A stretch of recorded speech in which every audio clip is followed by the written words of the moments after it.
Doctor Sergio, bienvenido de nuevo a estos escenarios de Revive Podcast, estos podcasts que son experienciales, donde vamos a poner mucho de lo que llevamos en nuestros escenarios de profesionales de la salud, de médicos, de especialistas, hablar de una manera mucho más tranquila, mucho más hacia a lo que se vive en el día a día. Y bueno, de verdad que bienvenido de nuevo y gracias por venir a este espacio. Sebastián, muchas gracias por la invitación nuevamente. En tu nombre y en Revive es un orgullo estar acá con ustedes nuevamente para tocar un tema nuevo en cuanto a nuestra práctica o conocimiento. Y acá estamos atentos, por supuesto. Igual, bienvenidos todos ustedes a este espacio de Revive Podcast. Gracias por estar aquí escuchándonos. Esperamos que se queden hasta el final. Vamos a hablar de temas muy interesantes, en realidad, muy prácticos, muy conversados de lo que sucede en el día a día de nuestros especialistas, de nuestras especialidades, de nuestros casos clínicos o de los casos clínicos que suceden de día a día, que eso nos va a dejar una experiencia muy, muy enriquecedora. También los invito para que nos sigan en nuestras redes sociales como @gprevive. Y obviamente, pues suscribirse al canal de YouTube y a los demás canales donde estamos transmitiendo estos Rey de Podcast. Y nuevamente, gracias por estar aquí. Bueno, doctor Sergio, ya que nos dimos la bienvenida, creo que hay que abordar temas muy precisos sobre las situaciones de ortopedia. Y quería iniciar con una pregunta inicial y es, ¿cuál es ese motivo de consulta o ese diagnóstico o esa patología frecuente a la cual los pacientes están yendo regularmente, no solo a la ortopedia como especialidad, sino en la medicina general, pero que va a tener un enfoque en ortopedia? Hay una patología que es muy amplia y es uno de los motivos de consulta más frecuentes para todos, médicos generales y especialistas. Es la lumbalgia. Ok, La lumbalgia, dolor lumbar, o muchas personas nos van a consultar con su mano en la región lumbar y lumbosacra me duelen los y riñones. me duele la cadera. Ah, ok, ok. Los riñones, doctor, ¿serán los riñones? Me duele la cadera. Y el enfoque diagnóstico para ese problema lumbar es importantísimo. Y creo que vale la pena dar unos puntos importantes sobre esta patología y este diagnóstico y creo que es muy importante podernos empezar con este tema. Claro que sí. Ok, sin duda, sin duda. Recuerdo mucho en mi parte clínica un gran volumen de consulta de dolor lumbar. Pero uno como profesional médico no especializado en ortopedia tiene muchos retos al momento de abordar este tipo de pacientes. En el diagnóstico diferencial, en el tratamiento. Muchos de nosotros quizás replicamos acciones que vimos hacer en otros profesionales y muchas veces sin un sustento bibliográfico, sin un sustento académico que diga, sí, efectivamente eso es lo que se tiene que hacer. Probablemente tengas muchas historias que contarnos alrededor de eso, pero vamos a empezar. ¿Cuáles son esas herramientas iniciales que el médico en su consulta, cuando tanto de emergencias como de consulta prioritaria o de consulta general, llega un paciente que dice, me duele la espalda, tengo un dolor lumbar, tengo un dolor en la cadera? Obviamente se confunden un poco ahí en su léxico el paciente, pero que nosotros decimos, ok, vamos a enfocarlo como un dolor lumbar.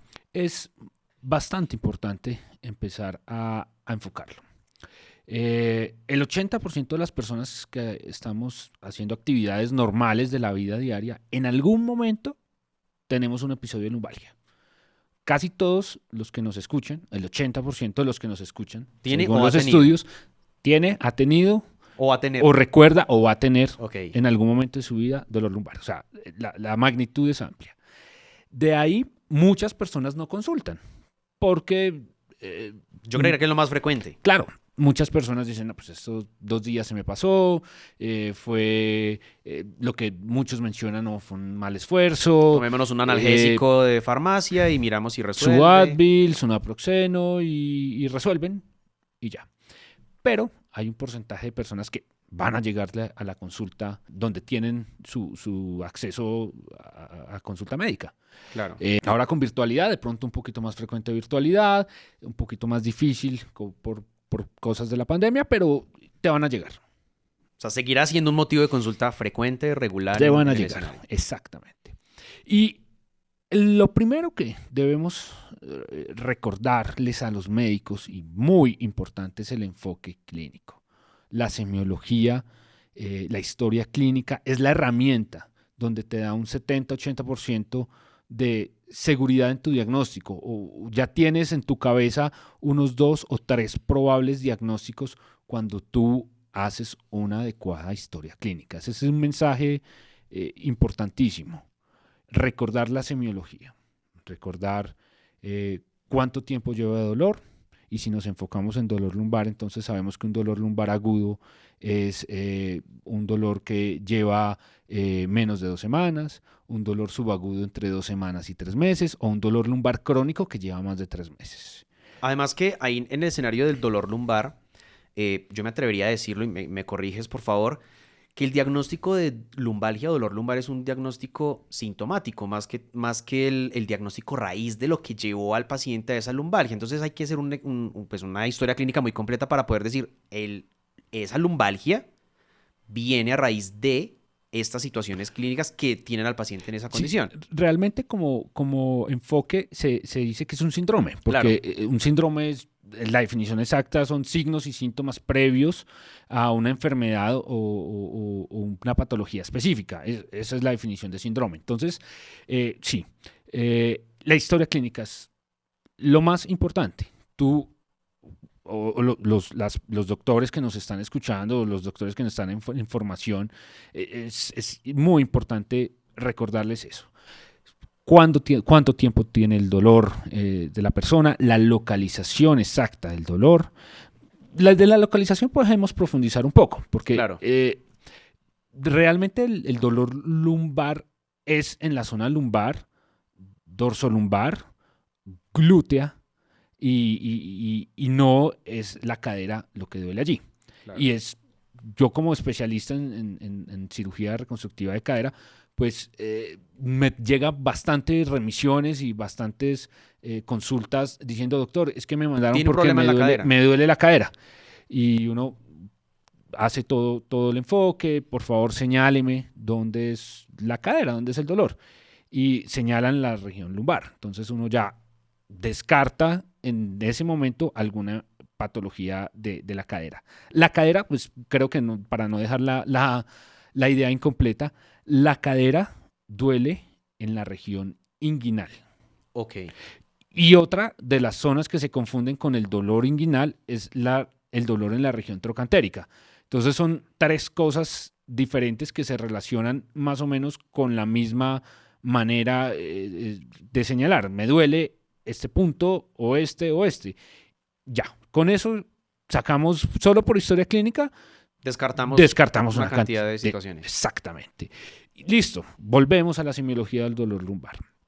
Entonces, en el dolor lumbar, la duración, lo que alivia el dolor, lo que empeora el dolor, los síntomas asociados, si tiene radiación o no tiene radiación, si la radiación es en dermatoma o no, si es asociada a algún otro síntoma o algún evento desencadenante. Si nos enfocamos por la mayoría de lumbalgias de personas que no están en el extremo de la vida, la mayoría son personas que dicen, oiga, estaba haciendo una actividad ayer fuerte, estaba en un trasteo, me estaba mudando, hice actividad física sin calentamiento y hoy me duele la espalda. Bueno, y entonces hago un evento. Esa es la mayoría, el mayor grueso de personas que tienen ese problema. Sí, un detonante de movimientos bruscos, algún mal escenario, pues, en lo que está haciendo el paciente en un trasteo, Sí. esté moviendo algo pesado, en fin, y es el principal detonante o por lo que la mayoría de las personas consultan. Es la mayoría. La mayoría de episodios de dolor lumbar son esos.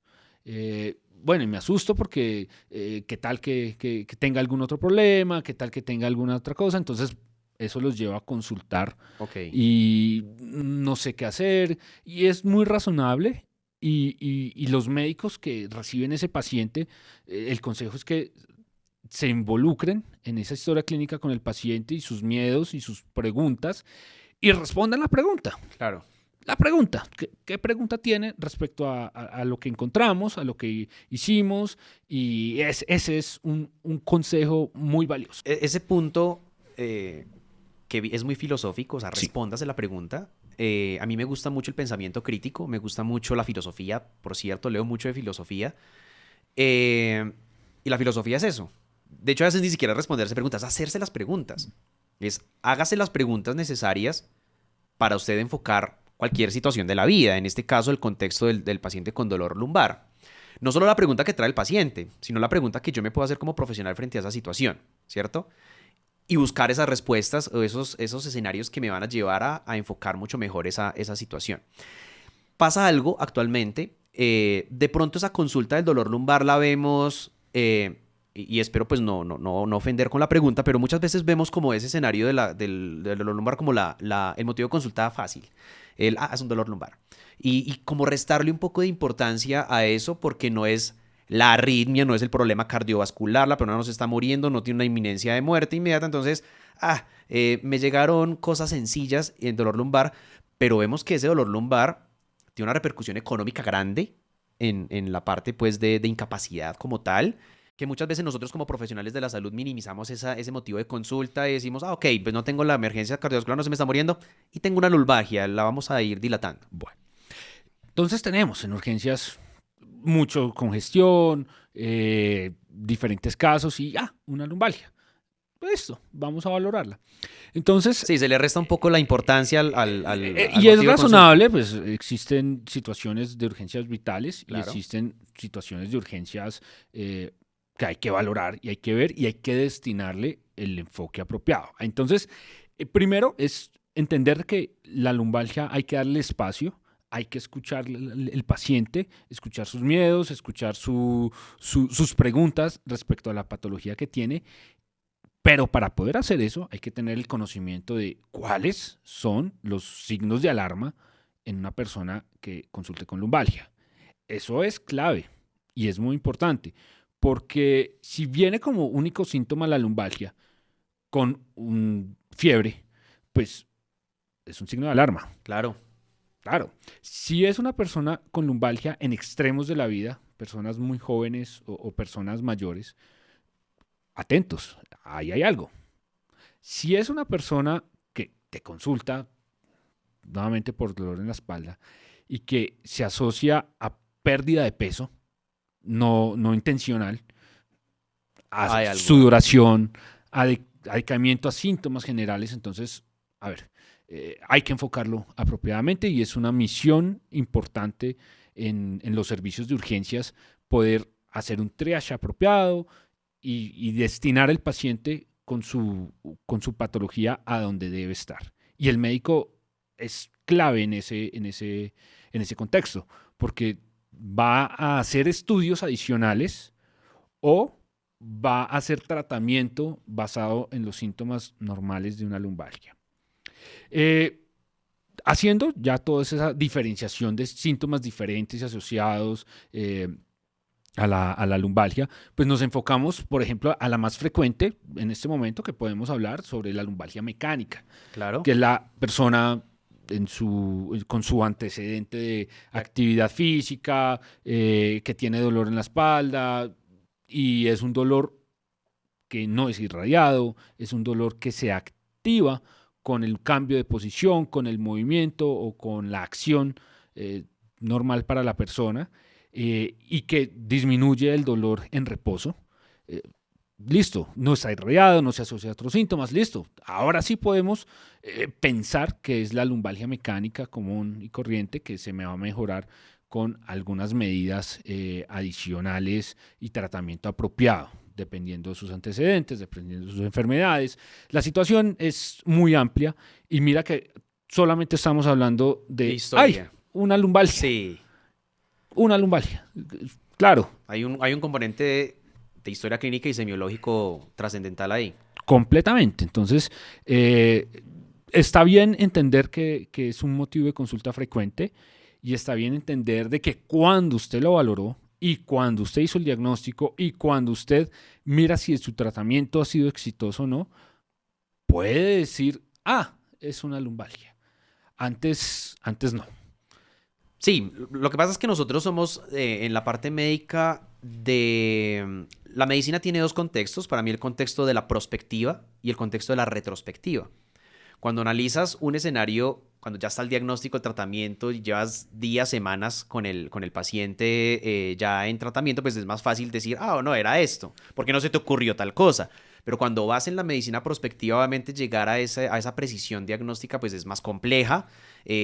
Viene, que de hecho aquí parte la segunda pregunta, y es, cuando yo estoy en esa perspectiva y tengo, ok, tengo una clínica, ya hice una historia en ese paciente semiológica importante y luego se viene como, bueno, ¿qué herramientas diagnósticas adicionales puedo utilizar que estén recomendadas, que no aumenten el sobrecosto de la atención del paciente con lumbalgia y que sea estrictamente necesario hacerlo? Imágenes, paraclínicos, o sea, en ese momento que voy en la perspectiva como médico digo, voy a tomar unos exámenes a este paciente a ver qué tal, a ver cómo preciso un poco más ese diagnóstico. ¿Cuál es el examen que más mandarías? ¿Cuál no? ¿O en qué momento cada uno de ellos? Claro. Importante la pregunta, es amplia. Claro. Es amplia la pregunta. Vamos a intentar... Pero de pronto enfocado un poco más hacia ese médico que está en ese claro. motivo de consulta, de consulta externa, de urgencias prioritarias, en fin. Entonces, la principal herramienta vuelve a caer la historia clínica. ¿Por qué? Porque si tú tienes un paciente de una edad mayor o con antecedente de enfermedades autoinmunes o con antecedente de un cáncer o con antecedente de fracturas por osteoporosis, es un paciente que está con alarma. Claro. Es un paciente que tú no te vas a quedar quieto pensando, no, pues un poco de analgesia y ya. No, es un paciente que tú vas a tener que buscar un diagnóstico. Y en ese transcurso de ideas, lo primero es una radiografía, porque es un paciente que tiene antecedentes importantes, signos de alarma, y hay que hacer una radiografía.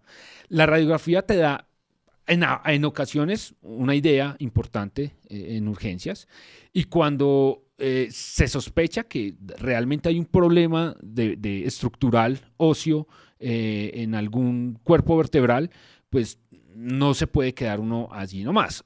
El médico general debe solicitar la valoración del especialista porque va a haber un problema de base que va a tocar manejar y que puede ser una fractura patológica, una fractura por una caída sentado del paciente mayor, y ahí es donde debemos hacer acciones para el diagnóstico. Hay algo importante, Sergio, y es que de hecho me causa curiosidad porque siempre uno lo ve, y es que llega un paciente a consulta por dolor lumbar y casi que todos, al 100%, se les envía un tratamiento analgésico, relajante muscular, en fin, que más adelante vamos a hablar del tratamiento, pero adicional a eso se le manda su radiografía. ¿Es necesario que todo paciente con dolor lumbar tenga una radiografía o también depende de ese contexto? Por ejemplo, ¿toda lumbalgia mecánica requiere de una radiografía? Una pregunta muy interesante. Los pacientes que tienen signos de alarma, que en la lumbalgia se llaman banderas rojas, son pacientes en los cuales debemos preocuparnos y hacer un paso adicional antes de decir el diagnóstico es este o el tratamiento es este, porque hay algo detrás. Y esas banderas rojas nos sirven bastante. Voy a dar un ejemplo de varias. Por ejemplo, edades avanzadas, mayores de 55, 60 años o personas menores de 20 años. Una persona que tenga dolor lumbar en esos rangos de edad ya es una bandera roja. Hay que hacer algo. Algo está pasando. Algo está sucediendo. Hay que enfocarlo con una radiografía. Si el dolor lumbar no amerita observación en urgencias, se envía a la consulta con del médico especialista para continuar el enfoque diagnóstico y el tratamiento apropiado, según sea. O, por ejemplo, pacientes con fiebre, con sudoración nocturna, con pérdida de peso no intencional, con fatiga. Son pacientes que pueden tener algo más. Personas que tengan antecedentes de cáncer. Eso es una bandera roja. O sea, claro, por favor, haga algo más con ese paciente, ingrese a la observación, envíe diagnóstico, envíe la interconsulta al especialista, porque algo más está ocurriendo, haga una radiografía básica en urgencias del sitio donde tiene el dolor, ya sea dorsal o lumbar o cervical, en tal caso pues sea... Más que todo para descartar metástasis o complicaciones asociadas Fracturas patológicas, Ok. Su historia clínica cabe ahí nuevamente, porque usted va a encontrar personas que tienen debilidad en algún grupo muscular, en algún dermatoma, o personas que tienen irradiación en algún dermatoma del dolor. Entonces, ya uno empieza a saber que el diagnóstico no es lumbalgia, sino que es algo específico. Claro. Especificar. De lo general vamos a lo específico. Eso es un consejo de algún profesor en algún momento Claro. y vamos por lo general. La lumbalgia y las banderas rojas y después a lo específico, que son causas específicas de dolores, de que causan dolor lumbar por alguna situación mecánica, alguna enfermedad, infección. O sea, muchas cosas te pueden dar dolor lumbar, diferentes a causas ortopédicas. Por ejemplo, alguien que tenga dolor lumbar y fiebre y además dolor en hipocondrio, pues, Sí, algo distinto. pues es una Claro. colelitiasis, colecistitis. Bueno, los especialistas en esto pues ya no sabrán. Sí. O una persona con síndrome coronario puede tener dolor dorsal, dolor lumbar. Entonces, es una persona de edad, es una persona que tiene irradiación. O sea, haga su historia clínica, que de ahí se va a desprender lo más importante para el paciente, que son sus impresiones diagnósticas con un grado de asertividad hasta el 70-80%, y pues no es algo que uno, que yo en mi experiencia lo diga, no, es algo que es muy importante hacer, es algo que debemos enfocarnos y hacer lo mandatorio. Por ejemplo, ejemplo de bandera roja, persona con inmunosupresión. Algo hay que buscar, algo hay que encontrar. Y recomiendan para cada una de estas situaciones diferentes estudios, exámenes, que es un poco más profundo que lo... No, eso lo profundizaremos claro. en nuestros cursos de generalidades de ortopedia, que de hecho pues estamos ya preparándolo, estamos en toda esa parte de ideación de los contenidos, que obviamente dolor lumbar va a ser uno de los temas principales que vamos a enfocar por su frecuencia, por su dificultad a veces diagnóstica para muchos procesos. Entonces lo vemos como un tema muy importante para este segundo curso de ortopedia que vamos a realizar. Entonces sí. Bueno, en todos esos escenarios, o sea, claramente el médico tiene muchos retos, por ejemplo, el médico general tiene muchos retos en el momento del enfoque, también desde de la disponibilidad de radiografía o no, si estoy en mi rural, de pronto no tengo para hacer una radiografía, o de pronto sí.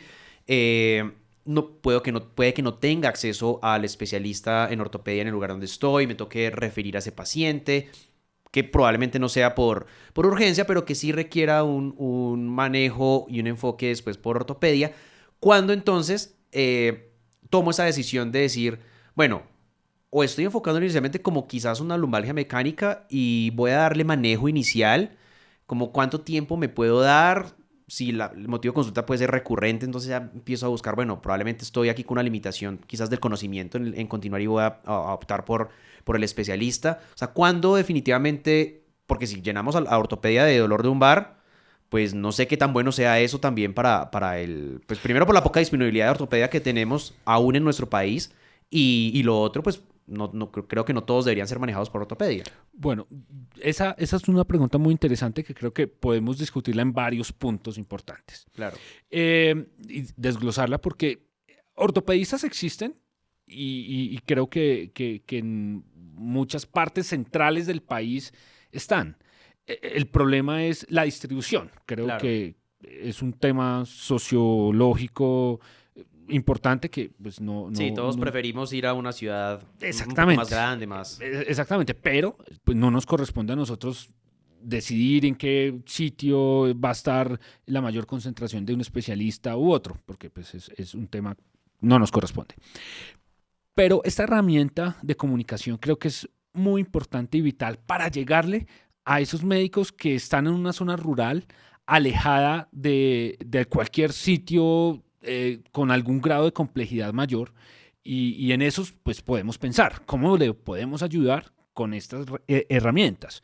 Entonces es importante profundizar en el curso que estamos en desarrollo para que tengan esas herramientas. Yo creo que ahí es donde cabe dentro de todas las personas que quieran profundizar en el tema, ahí cabe estos cursos. Claro. Porque, bueno, ¿y qué hago con ese paciente? ¿Hacia dónde lo dirijo? ¿O cuándo lo envío? Y todo empieza, otra vez caemos en la historia clínica inicial. Es un dolor lumbar agudo, subagudo, crónico, en edades extremas. El enfoque es completamente diferente. Es recurrente ese motivo de consulta en esta persona. Exactamente. ¿Qué manejos previos ha tenido? Algo está pasando pues ahí. Claro, ¿qué síntomas adicionales? ¿Qué situación? Entonces el enfoque clínico es lo más importante, porque es lo que te va a dar herramientas de decir, no, es un paciente que ha perdido, por ejemplo, saliéndonos de la norma del paciente común y corriente que tiene la lumbalgia mecánica, que trabaja y no puede trabajar porque le duele un poquito la espalda, sin ningún otro síntoma, sin ningún otro... La lumbalgia mecánica común y corriente. Entonces alejémonos de esa Sí, que esa de parte esa norma. empieza a ser un dolor de cabeza para las ARLs cuando ese motivo es frecuente en estas personas. Las incapacidades que Claro. vienen, el tratamiento multidisciplinario que viene consigo con estos problemas, la persona que trabaja con esfuerzo y tiene un nivel socioeducativo no tan alto, entonces, bueno, y su ganancia secundaria respecto a esta patología, ¿cuál va a ser? Entonces, ese es el caso normal. Claro. Salgámonos de esa norma, salgámonos a los casos extremos en los cuales podemos ayudar un poco a las personas, a los médicos que están lejos de algún sitio de mayor complejidad, que están a horas de distancia, que desplazar a un abuelito no va a ser fácil y se necesitan razones de peso para hacerlo. Entonces, salgámonos hacia ese lado. Entonces, el curso va a ser importante para eso. Lo primero. Lo segundo, las banderas rojas. Entonces, paciente con antecedente de enfermedad, con dolor irradiado o con fiebre, ahí es donde, oiga, ese paciente no lo deje ir. Es un paciente que, venga, ¿qué sucede? Busquemos ¿Qué algo ocurre? más. Busquemos qué es lo que pasa. Y en esa precisión diagnóstica con los exámenes clínicos, buscando síntomas infecciosos, buscando trauma, fracturas ocultas. Ahí es donde se viene afortunadamente, la menor cantidad de pacientes, pero cuando te llega, es un paciente que hay que meterlo en el sistema, en la clínica, en observación, En ese hospitalización. ejercicio juicioso Claro, de saber qué es lo que pasa. de llegar al punto. Y en ese punto podemos enfocarnos en nuestro curso para explicarles con mayor detenimiento a los médicos que están en ese rango y con esa dificultad de poderles ayudar, de darles herramientas, de brindarle bibliografía, de brindarle algo de conocimiento de una forma apropiada para que él tenga una herramienta con la cual pueda ayudarse a construir su conocimiento y al final va a ayudar a su medio, a sus pacientes, a sus colegas y va a hacer la diferencia a favor de las personas. Claro. Luego de todo ese escenario, hay un punto importante y es el manejo que uno le empieza a dar desde la fase inicial. Claramente hay una parte sintomática molesta en el paciente, que es el dolor, ¿cierto? Que lo incapacita, que no lo deja dormir o que no se halla en una posición. Entonces uno quiere manejar inicialmente ese dolor. Creería que es como el pilar fundamental inicial, por lo menos del manejo. Pero, ¿qué recomendaciones hay para ese médico que está en su consulta y que va a empezar un manejo en ese paciente? Relajantes musculares, analgésicos, todo esto que normalmente uno ve que se maneja en los escenarios, pero que muchas veces no propiamente estén bien o estén fundamentados. Entonces, ¿qué recomendaciones nos das ahí, doctor Sergio? Vale. Cabe nuevamente y volvemos a lo mismo. La historia clínica. Claro. Tú tienes un paciente con antecedentes y tú preguntas alergias, punto. Tú preguntas patologías, persona hipertensa, diabética. A ver, no le vas a formular antiinflamatorios no esteroideos, no vas a formular un ibuprofeno, un naproxeno. No, porque es una persona que se sale de ese contexto. Entonces la historia clínica ahí te da ya herramientas de base para saber qué no hacer. Sí, los antecedentes, lo que nosotros manejamos en Revive es como la urgencia del paciente médico o el manejo del paciente médico. Y es, hago una historia clínica obviamente completa y tenemos como unos, no sé, mnemotecnias, en donde decimos el sample, en donde la S son los signos y síntomas que la persona consulta. La A es alergias, preguntamos cuáles son las alergias que tiene el paciente, obviamente para no ir a cometer errores al momento de prescribir un medicamento. La M, que es qué medicamentos está tomando este paciente. La P, que son las patologías previas. La L es líquidos y última ingesta, o sea, qué ha comido o qué ha tomado alrededor de eso. Y la E es qué eventos previos ha tenido el paciente. Y complementa mucho ese escenario de historia clínica que nosotros hemos manejado en el método semiológico. Y luego vamos como, bueno, ya tenemos esto, vamos al contexto ya clínico del paciente de todo lo demás, que aquí cabe muy bien como esa parte de tratamiento y de valoración terciaria, que es que otros exámenes tenemos. Y en esa parte de tratamiento, que decimos, obviamente, volvemos a la historia clínica, a ese sample, a enfocar a este paciente para ver qué tratamiento llegamos. ¿Qué recomendaciones entonces habrían ahí en esos escenarios? De pronto lo más frecuente, que es la lumbalgia mecánica. Claro, el manejo es multimodal.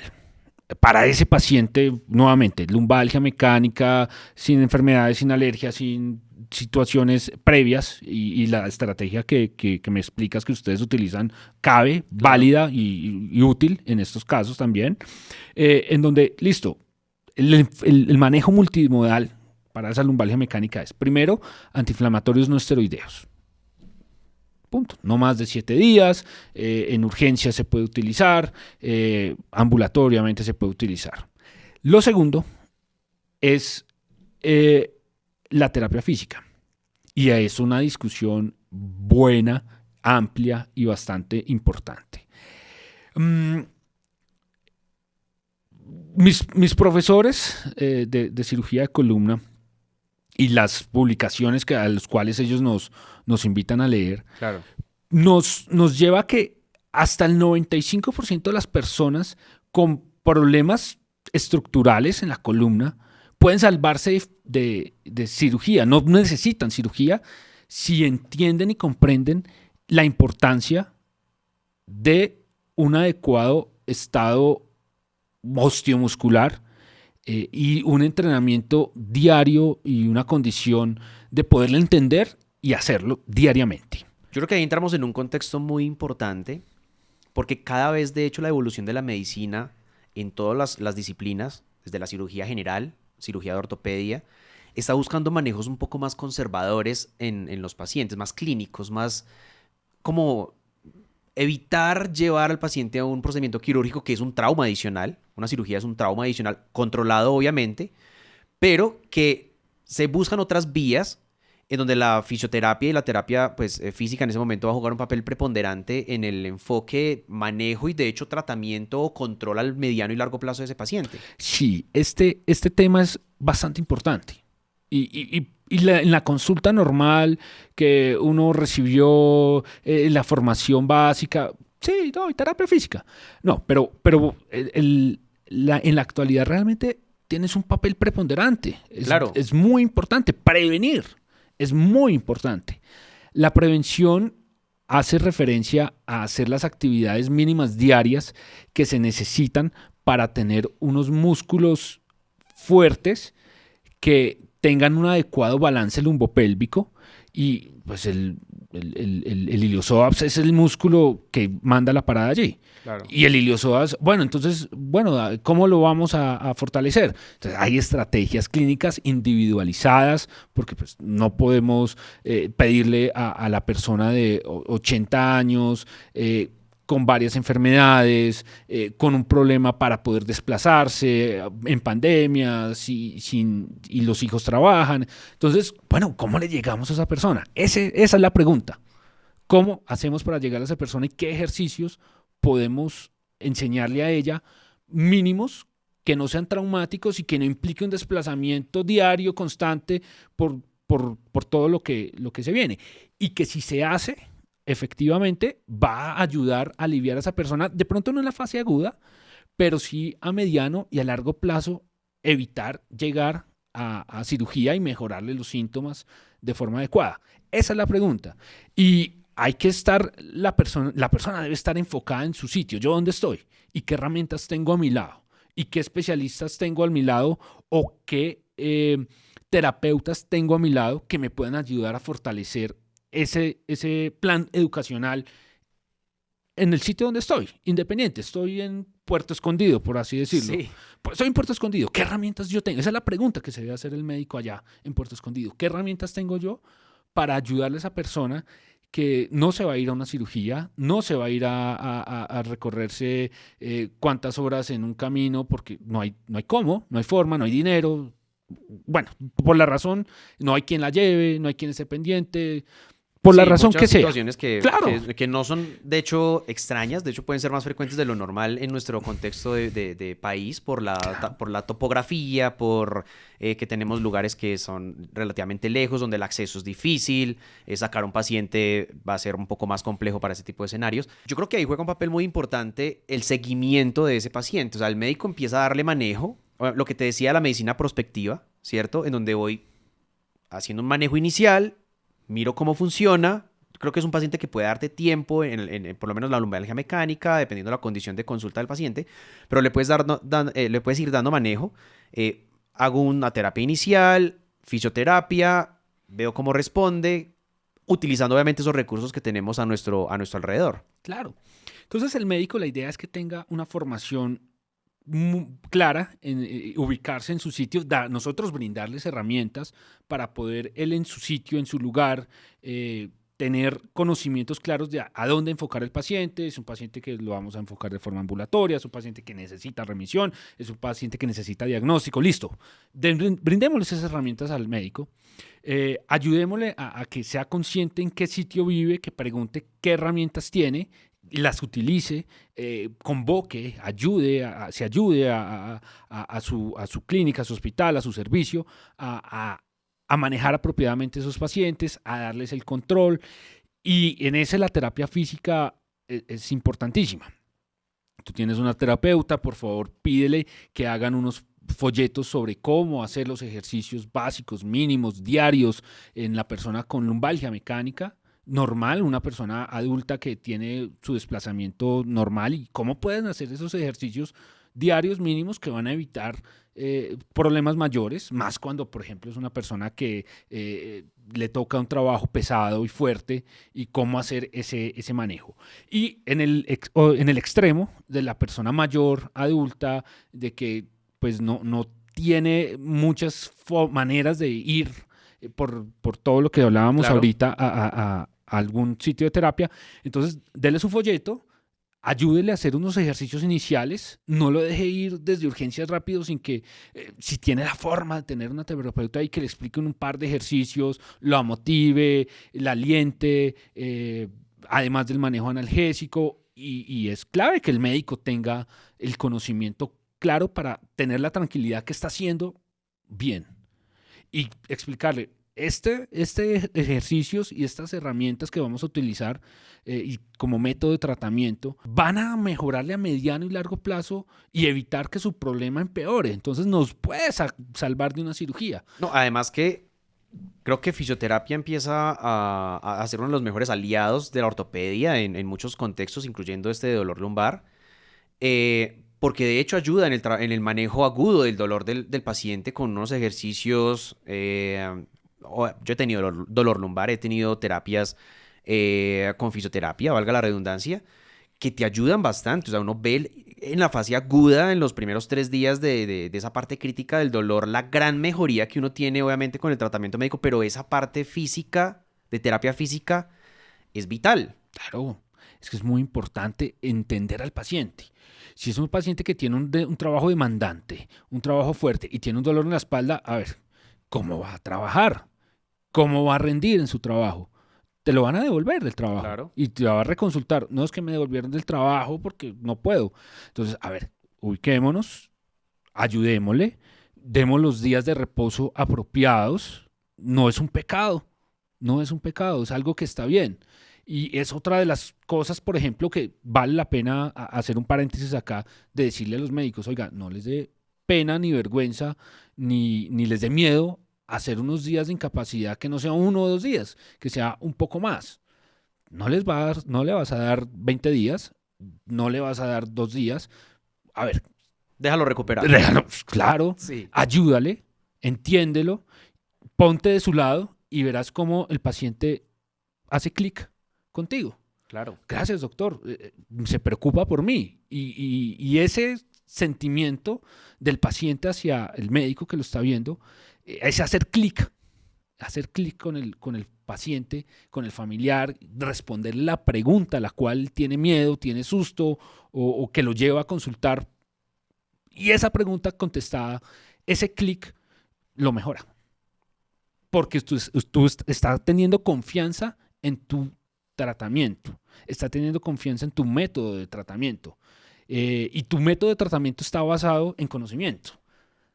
Y conocimiento guiado por estructura académica fuerte. Así que la idea de nosotros es llegar a ese médico, brindarles las herramientas y que él las apropie Las utilice. y las utilice. Claro, Por supuesto, eso sí hace un poco de diferencia. sin duda. Hay dos preguntas para finalizar este tema del dolor lumbar. Obviamente, pues no pretendemos hacer una revisión completa aquí en el podcast, más que todo, que es en lo que hemos basado nuestra metodología de aprendizaje en Revive, y es el Mastery Learning, en donde llevamos a los profesionales que no solo aplica para la medicina, sino para muchos contextos, pero en lo que nosotros tenemos experiencia, que es la medicina. Hay un tema, y es que nosotros cuando estamos en el pregrado tenemos un crecimiento del conocimiento y de la información importante. Y llegamos en una fase de crecimiento del conocimiento muy, muy rápida. Pues casi que todos los días que vamos a la universidad estamos aprendiendo algo nuevo. Casi que cuando empezamos a ir a los sitios de práctica todos los días aprendemos una experiencia nueva. Pero llega un punto de ese aprendizaje en donde entramos en una meseta como que empezamos a repetir muchas cosas de lo mismo. Y entramos en una cosa que en el Mastery Learning se llama el exceso de confianza, que es un pecado muy grande en todos los profesionales, pero en la parte de salud se ve mucho más exacerbado. Y ese exceso de confianza me lleva muchas veces a cometer errores o a cometer situaciones en las que quizás porque lo aprendí de otra persona y replico ese error, que es muy frecuente aún encontrarlo, aunque creo que en los últimos años la medicina ha venido teniendo un contexto y un cambio más obviamente por el acceso a la información, a que ya tengo casi que en mi celular el último estudio para poder precisar un poco más, y eso nos ha ayudado mucho, pero caemos en ese exceso de confianza.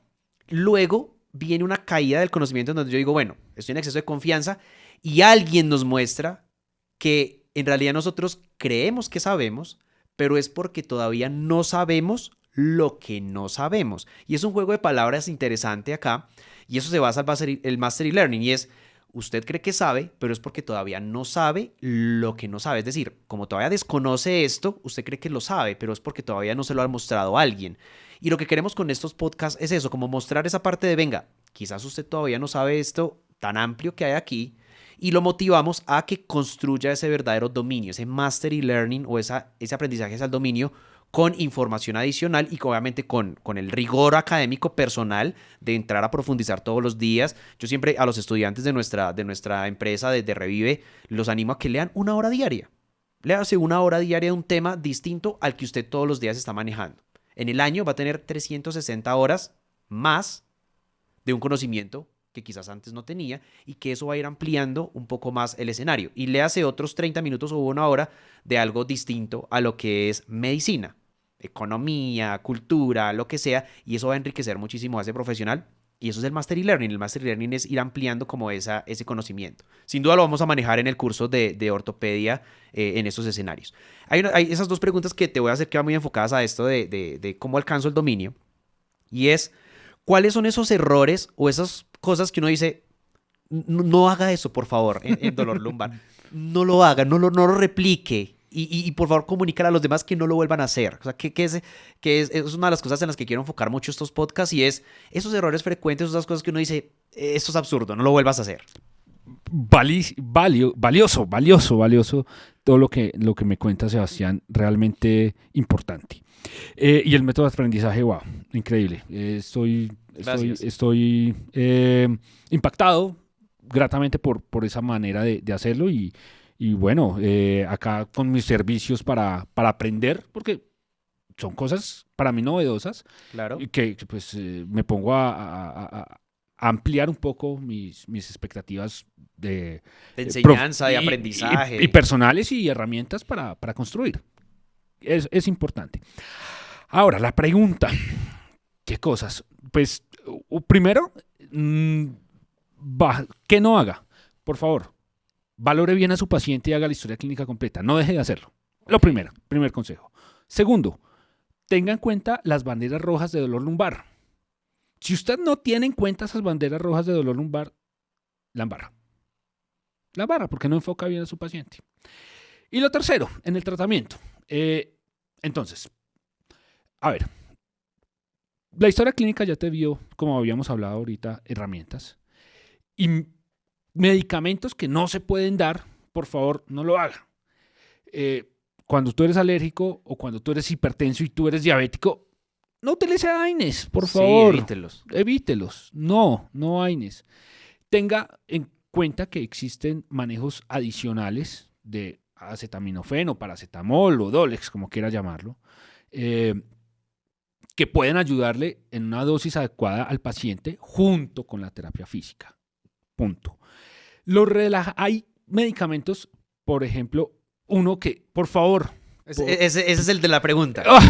Metocarvamol. A ver, métase a usted a un estudio, revise en PubMed, a ver quién recomienda hoy en día un relajante. Eso, que no funciona ni siquiera como relajante muscular. O sea, ese es el... Y que uno lo ve frecuentemente aún en el manejo de esos pacientes. Pero total. El AINES más el metocarvamol. No cabe, no lo haga. O sea, esa es la respuesta. Ese no. No, esa es la respuesta. No tiene evidencia, esa es la respuesta recomendación como tal. Corta. Y la respuesta larga es, por favor, profundicen los estudios. A las personas que queremos llegarles con los cursos, vamos a darles herramientas para hacer un manejo multimodal en el cual usted hace algo apropiado con su paciente y deja de utilizar herramientas que, por lo que tú decías ahorita, lo explicaba súper bien. La meseta del conocimiento, lo hace tal médico, lo hace tal otro, lo hace todo el mundo. Oiga, ¿no? Fórmula metocarvamol. Sí, y en la cabeza de todos el metocarvamol. De hecho, es muy probable que muchas de las personas que nos están escuchando en este momento digan y entren en esa caída del conocimiento y digan, o sea, yo vengo formulando el metocarvamol o metacarvamol, no sé cómo se llama, cómo se dice, no sé. Yo ni lo formulo, o sea, no tengo ni idea. Creo que es no sé, no lo formulo, no lo hagan. No lo hagan. Okay. No lo hagan, no se lo aprendan ni siquiera. Okay. Olvídenlo. Pero seguramente alguien ayer lo mandó para un dolor lumbar. Entonces ahí es donde entra esa caída del conocimiento y dice, wow, o sea, no lo hago, entonces ¿qué debo hacer? Y ahí es cuando empiezo a construir esa curva del verdadero conocimiento, lo que llamamos nosotros alcanzar la maestría, alcanzar el dominio del manejo de una patología o de un tema en particular, y en eso se basa nuestra metodología de aprendizaje. Y muy seguramente hoy, con este podcast, alguien empezó a construir ese crecimiento del conocimiento. Cuando se dé cuenta y tenga vuelva consciente su caída del conocimiento, su meseta del conocimiento, yo creo que ya es algo. Ya es un aporte, ya es algo más. Ya estamos listos. Vemos que hay un problema en mi conocimiento, lo estoy haciendo consciente, replicando conocimiento ancestral basado en experiencia y no basado en evidencia. Hágalo consciente, dése cuenta que está en la meseta en este tema o en otros, o que está en la caída del conocimiento en este tema o en otros, y empecemos a construir. Claro. Claro. La vaina es que hay una información no muy alentadora, y es que en ese momento en que las personas nos damos cuenta de que estamos en una meseta de exceso de confianza, otros textos lo mencionan como, se llama la confianza o el exceso de confianza estúpida. Aún le dan ese término peyorativo, porque en serio se vuelve ridículo. Es que yo creo saber y de hecho me apodero de que sé, pero es que en realidad un gran filósofo lo decía, solo sé que nada sé. El problema cuando esa persona encuentra esa caída, pueden pasar dos situaciones. Una, que diga, ese es el piso para empezar a fundamentar mi crecimiento de conocimiento, alcanzar el dominio, o caer en la mediocridad y decir, pues yo lo voy a seguir haciendo como lo vengo haciendo, pues porque me ha funcionado o no me ha funcionado, pero lo seguiré haciendo. Lo lamentable es que el 80% de las personas caen en la mediocridad de, aún ya sabiendo lo que no saben, de no profundizar y construir ese conocimiento. No puedo creerlo. ¿En serio 80%? Wow.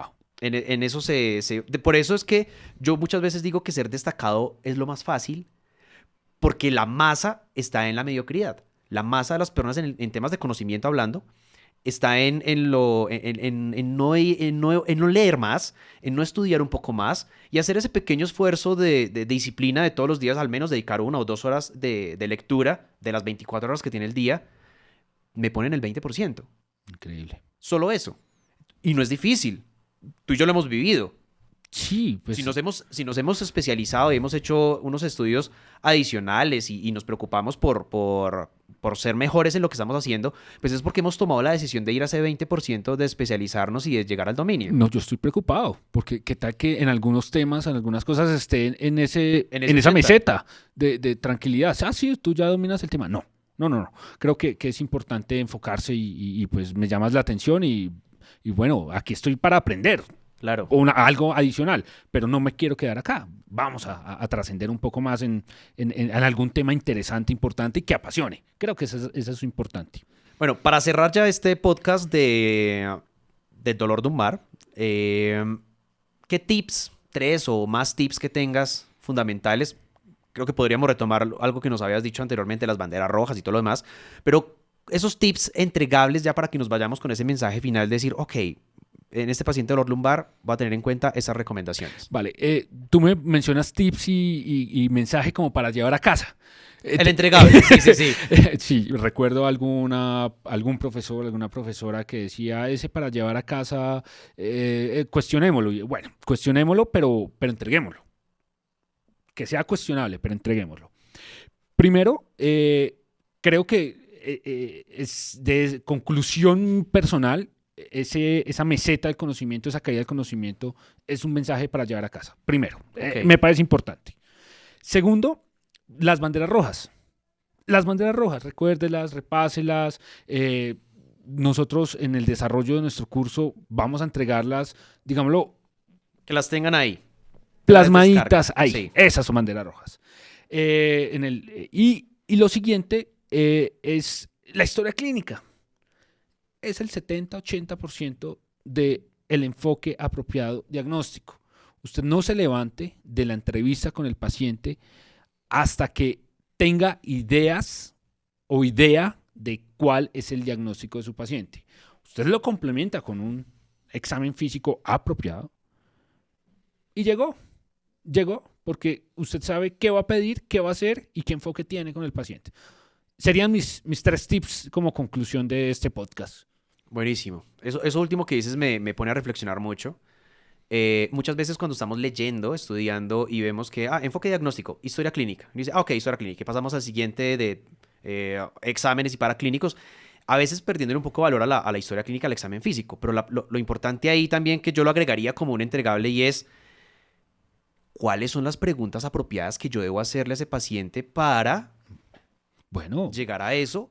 Y para eso pues debo volver a repasar cuál es la semiología del dolor lumbar y volver a repasar esos escenarios. Lo voy a asumir como un reto para construir un curso apropiado. Ok, buenísimo. Bueno, doctor Sergio, excelente podcast. De verdad que he aprendido un montón también. He disfrutado este espacio. Espero que los demás y las personas que nos están escuchando también estén disfrutando de este escenario y que les esté aportando bastante en esa meseta del conocimiento y darnos cuenta de todo lo que tenemos por aprender. Creo que es una buena reflexión. Y nada, te espero en otros podcasts y en otros escenarios porque creo que tenemos mucho de qué hablar. Gracias, Sebas, por la invitación. Gracias a Revive. Gracias por el espacio. Ayudando, apropiándome un poco de las cosas que conversamos y que veo que puedo mejorar. Que es importante ser consciente de esas cosas, pero al mismo tiempo aportar y ayudar. Para eso estamos. Buenísimo. Gracias a todos y por favor no olviden seguirnos en estos canales de YouTube, activar la campanita para las notificaciones de los nuevos podcasts y seguirnos en las plataformas de Spotify y las demás que tenemos este espectacular podcast que de verdad que me está encantando. Gracias.